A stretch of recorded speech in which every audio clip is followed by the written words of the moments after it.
갑자기 갈라진 땅 속에서 검은 전차가 솟아오르고 꽃을 따던 소녀가 깊은 어둠 속으로 사라집니다.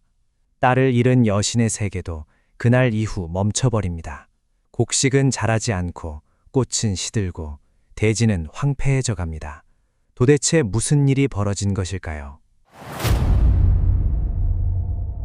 페르세포네는 제우스와 데메테르의 딸이자 콜의 소녀라 불렸습니다.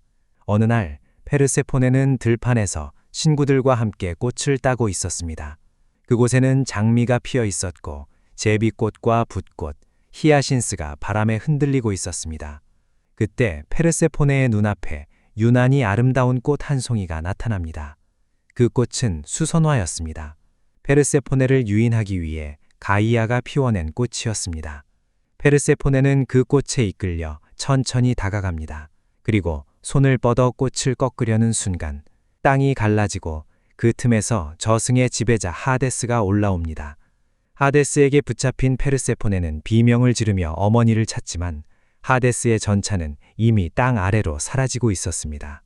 딸이 사라졌다는 것을 안 데메테르는 그녀를 찾아 온 세상을 헤매지만 페르세포네의 행방은 알 수가 없었습니다.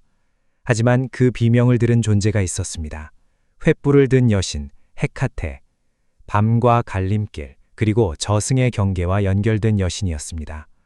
나는 그녀의 비명을 들었습니다. 하지만 누가 데려갔는지는 보지 못했습니다. 데메테르와 헤카테는 헬리오스를 찾아갑니다. 하늘에서 모든 것을 내려다본 헬리오스는 진실을 알려줍니다. 하데스가 페르세포네를 데려갔고 그 결혼을 허락한 것은 그녀의 아버지 제우스였다고. 페르세포네가 저승에 있다는 것을 알게 된 데메테르는 슬픔에 빠져 대지를 돌보지 않습니다.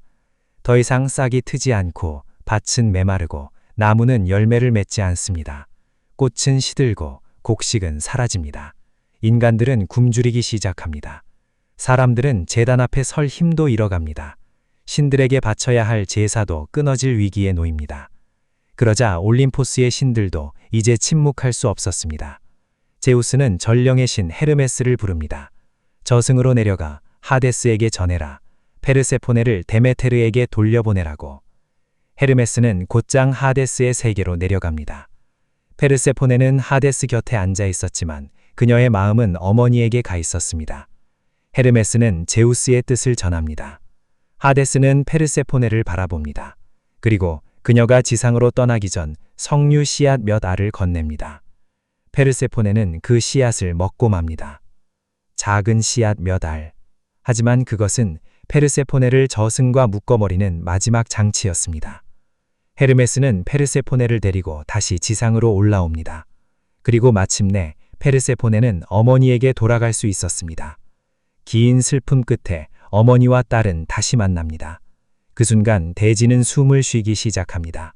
굳어있던 땅이 풀리고 씨앗이 움직이고 마른 가지 끝에 생명이 돌아옵니다. 하지만 페르세포네는 영원히 지상에 머물 수는 없었습니다.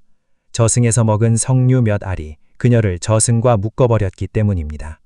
그래서 페르세포네는 한 해의 일부를 하데스와 함께 저승에서 보내고 나머지 시간은 데메테르와 함께 지상에서 보내게 됩니다. 페르세포네가 지상으로 돌아오면 데메테르는 기쁨을 되찾고 대지는 살아납니다. 하지만 페르세포네가 저승으로 내려가면 대지는 침묵합니다. 지상과 저승 사이를 오가는 페르세포네. 그녀는 더 이상 꽃을 따던 소녀로만 남지 않았습니다. 하데스의 곁에서 저승의 여왕이 되었고 데메테르의 곁에서는 봄과 풍요를 되돌리는 딸이 되었습니다. 한 소녀는 저승의 여왕이 되었고 한 어머니의 슬픔은 계절이 되었습니다. 이것이 그리스 신화가 전하는 페르세포네와 데메테르 그리고 계절의 탄생 이야기입니다.